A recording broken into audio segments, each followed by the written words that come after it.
and we're the Fantastic Four. This is our solution for the Create a Thon project. Hi everyone, I'm Annie. Hi, I'm Leah. I'm Ananya. And I'm G. And before we get started, I just wanted to say none of this would have been possible without our lovely mentor, Gia. This is HopeNet, which stands for Homelessness Prediction and Evaluation Networks. The theme that we're following is equitable resource allocation. And here's a quick table of contents covering the topics we covered in our presentation. So for our introduction, why does homelessness matter? Now, when we were brainstorming, we were all thinking about personal experiences with homelessness, and one thing that struck me as to why I thought this project was important was because I live in Seattle, and almost every day when I go out for walks, I see people putting up tents on the street or using park fountains as restrooms. And everyone in my team wondered, is there anything we can do to make accessing resources like affordable housing or charity events easier for these people? So to understand the situations for homeless people better, let's first take a look at some data. According to the report from State of Homeless in 2021, 580,466 people were homeless in the United States. This means that around 41 homeless per 10,000 people. COVID-19 has also exacerbated the crisis. The pandemic interrupted access to temporary housing services. It caused understaffed in many nonprofit organizations. The CDC social distancing also led to fewer beds being available in existing facilities. To have a clear picture of how organizations react to current challenges, we sent out surveys to 40 different organizations around the country. 5 of them responded: Habitat Children's Museum, Homeless Action Center, Shelter the Homeless, Berkeley Community Action Agency, and One Sky for All Children.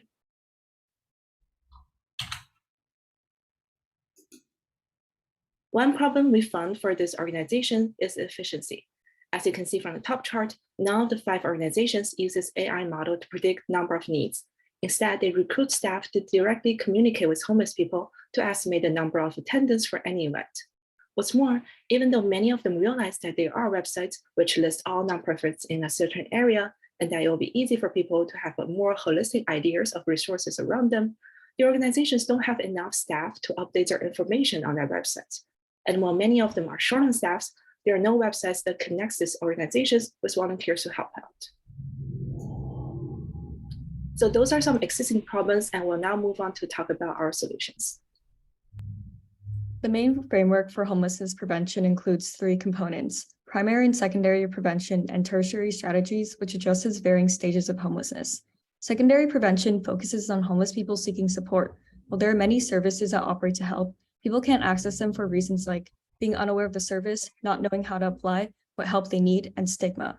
Another focus is primary prevention, which works to reduce the risk of homelessness. One difficulty is finding people who are eligible for those programs, since at-risk people are unaware that they are. Moving on to our solution.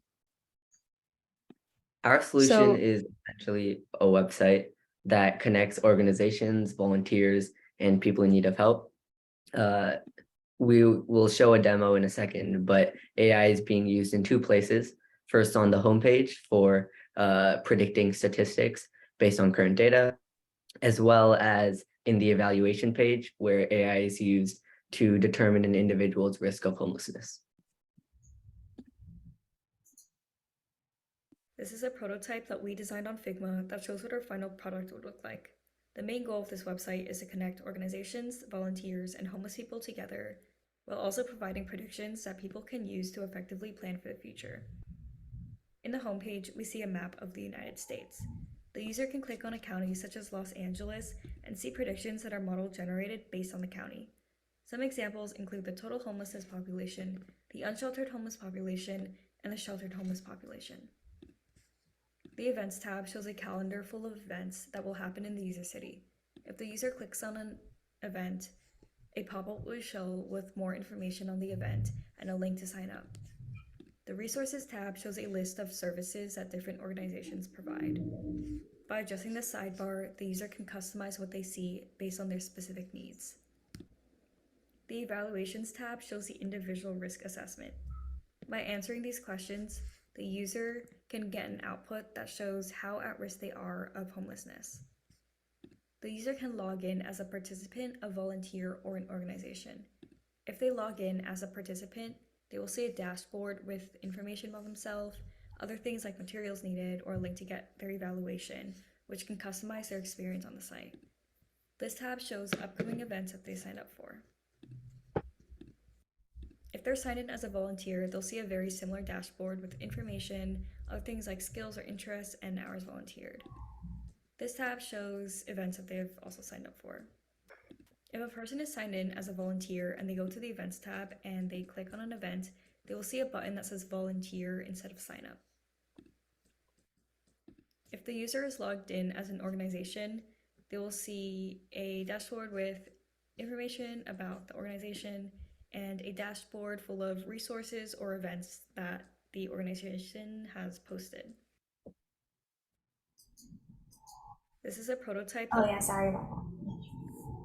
For our first model, we used a dataset from the US Department of Housing and Urban Development's Office of Policy Development and Research.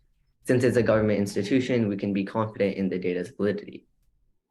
The dataset itself has 4.7 million data points collected over 8 years.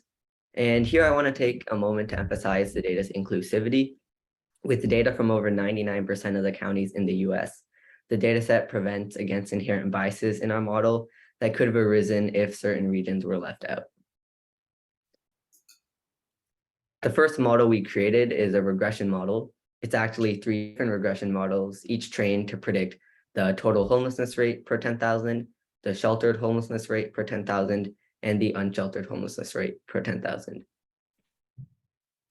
This model trained on the dataset I mentioned before and was able to achieve pretty good results. For each of the 3 regression tasks, we trained 5 different scikit-learn models, and their performances can be seen in the graph. Normal linear regression had the best overall performance out of our 5 models, most impressively scoring 0.99 for an R-squared score for the sheltered homelessness task. And the second data set we used was a pretty small data set with only about 200 data points, which had information about individuals' age, gender, income, their legal history, and their substance abuse history, which then was used to calculate the risk of homelessness. But like I said before, it was a pretty small data set, so we have some plans of dealing with that when we discuss our future plans. But we decided to train 3 different classification models, so naive Bayes, kernel SVM, and random forest. And random forest outperformed the other 2 at about 96% accuracy. And here are some future plans that we had. First, when responding to our surveys, all the organizations have mentioned that the most needed resources for homeless people is housing. So in the future, we should reach out to more programs that provide affordable housings or reach out to government officials to set up more similar programs. Second, many of the organizations mentioned that they are short on staff. Therefore, it's also important to make sure that we have enough volunteers to help allocating resources and to keep information on our websites updated.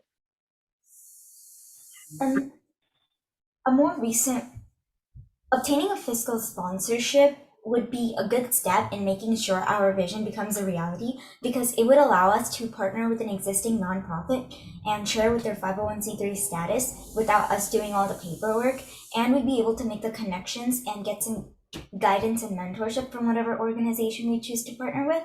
So it would be a good first step before we become a full-blown nonprofit. There's also a lot of potential for improvement for our models. As we mentioned earlier, our second model trained on a relatively small data set. So if we can increase the size of that data set, we can create a more robust data set and therefore create a more robust model. Now, for our first model, one possibility we can explore is separating the data across all 8 years and analyzing these yearly trends to better forecast homelessness into the future. For the website, we'd also like to make the site available on iPhone since alongside of volunteers and organizations, homeless people will also be accessing the site. Having it available on a phone will make it more accessible for people to use. Thanks so much for listening.